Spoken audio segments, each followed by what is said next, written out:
Hello everyone, in this video we'll be covering an introduction to equations, and we'll start off with linear equations. So we will cover two methods we can use in order to deal with linear equations, what linear equations are, and how to solve for a variable when we have a linear equation. So first of all, what is an equation?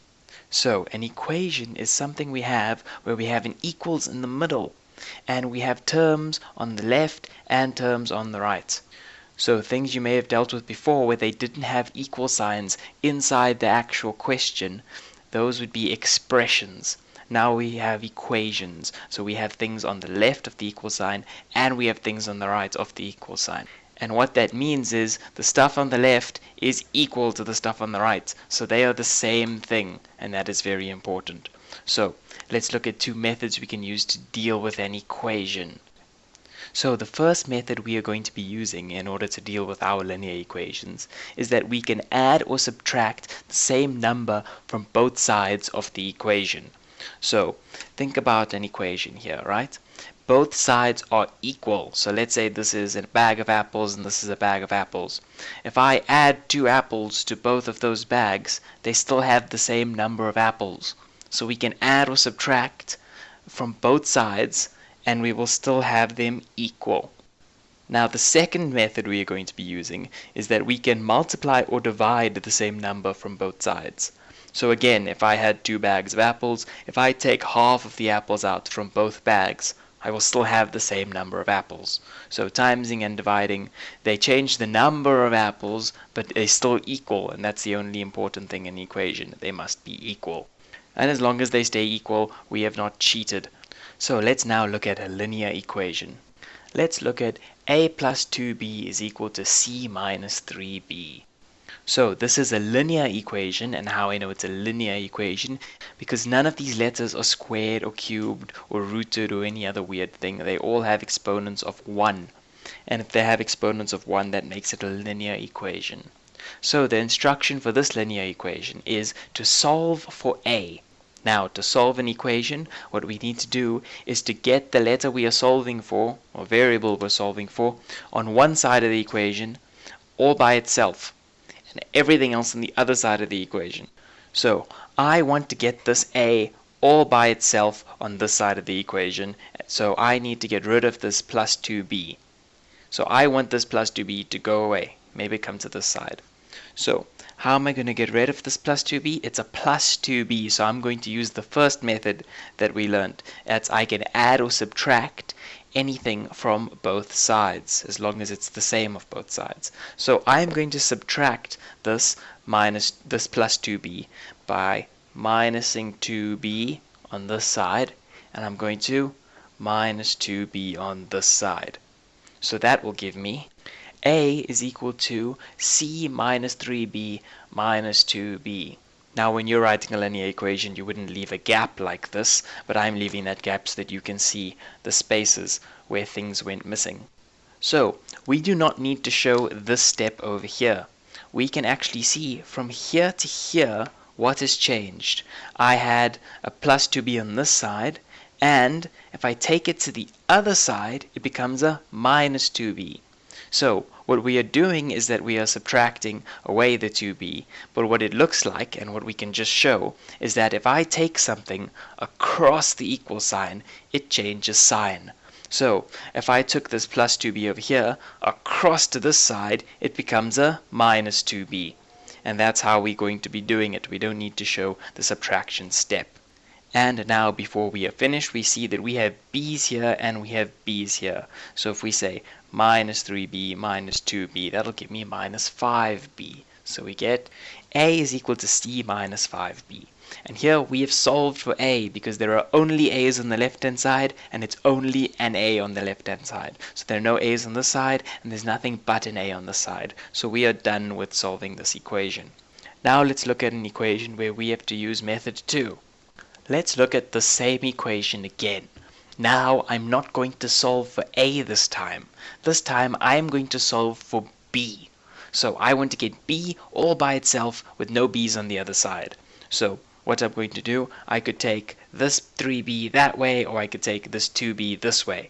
So I'm going to take this 3b that way. Now that'll get us all the b's on this side, but I'll still have an a on this side. So I'm going to take this a to the other side. So let's move things around. I'm going to take this a across, so I'm not going to have it on this side. I'll have the 2b on this side still, and I'm going to take this across to that side.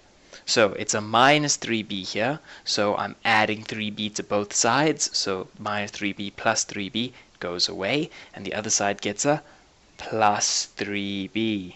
So it became positive from negative when I went over the equal sign. Equal to, I still have the c, and I'm taking this a across to that side, so it's a positive a at this point, so when I take it across it becomes a minus a. Now let's see, we have a 2b plus a 3b, and that gives me a 5b. That's adding like terms. So this is a 5b is equal to c minus a. Now I have all the b's on the side and there are no b's on the other side, but I still have this 5 here, so I need to get rid of this 5, so it's just b all by itself. So I'm going to divide both sides by 5 so that this gets cancelled on the side. So this is attached with multiplication to the b, so how we break that is we divide by that number. So I divide both sides by 5, this cancels with that, those aren't 8s, those are cancelled 5s, and we end up with b is equal to c minus a over 5.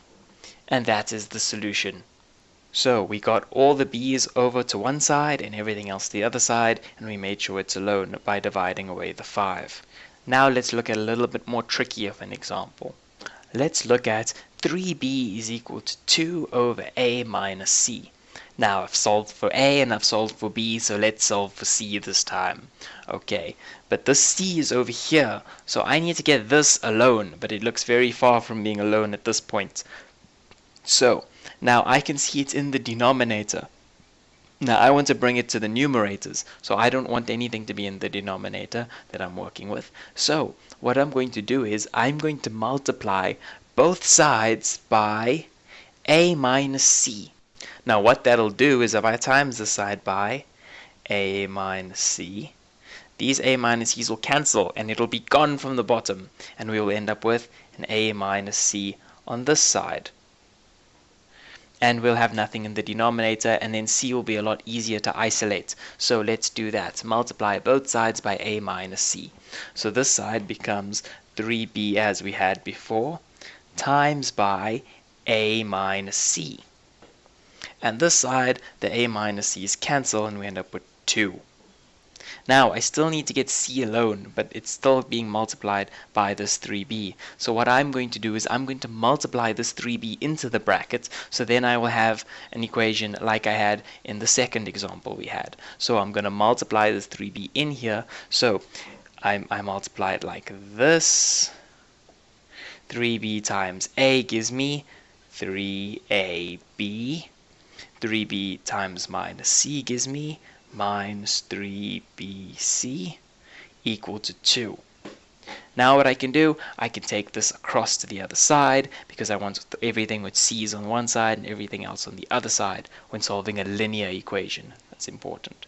So taking this across, I end up with minus 3bc.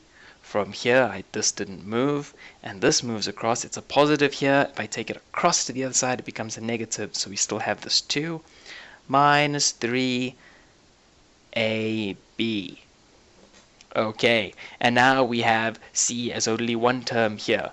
So we still have this minus 3b attached to the c, which we do not want. So it is attached by multiplication. So how we break a multiplication is that we divide. So I'm going to divide by minus 3b. And if I do it to the left-hand side, I also have to do it to the right-hand side. Divide by minus 3b.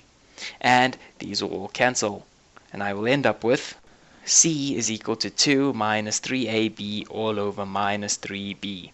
Now, by convention, we don't leave the minus on the bottom, we take it to the top. So multiplying both sides, multiplying top and bottom by minus 1, this minus will go away and it'll go to the top. So we will get everything on the top changing signs. This becomes 3ab minus 2.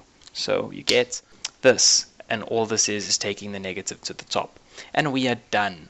and that is how to solve linear equations. When you have quadratic equations, you can't just isolate things, you're also going to have to factorize. But you still need to know how to use these methods in order to get to a stage where you can do that. Solving equations with quadratics is covered in another video. I hope you all now understand how to manipulate linear equations, and remember the techniques so that when you get to more complicated looking equations, you still remember that you can take things across the equal sign, you can divide and multiply as long as you stay consistent on both sides. If you have any suggestions for other videos I can try out, please leave a suggestion in the comment section below. Happy studying, guys!